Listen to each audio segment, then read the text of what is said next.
isikhathi. Impilo yethu sincike kulezinto esiziphathayo. Yebo kulungile kuncike kuzona, kepha siyabhalansisa yini? Asithi masibheke emuva la sivela khona, sithi inkosi ungumusa wakho.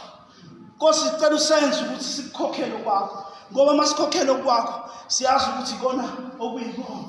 Lokho kwasemhlabeni siyothi mawusibiza ngoba uyabuya uzosibiza sikushiye lapha, abantu basale bakusebenzisa. Kepha masibhalansise impilo zethu,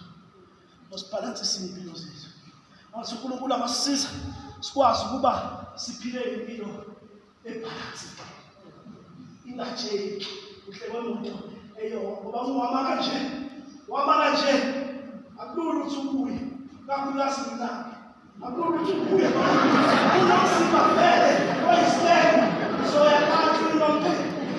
Athi uNkulunkulu angasisiza ukuba sikwazi ukuthi siphile impilo ebhalansi. Amen.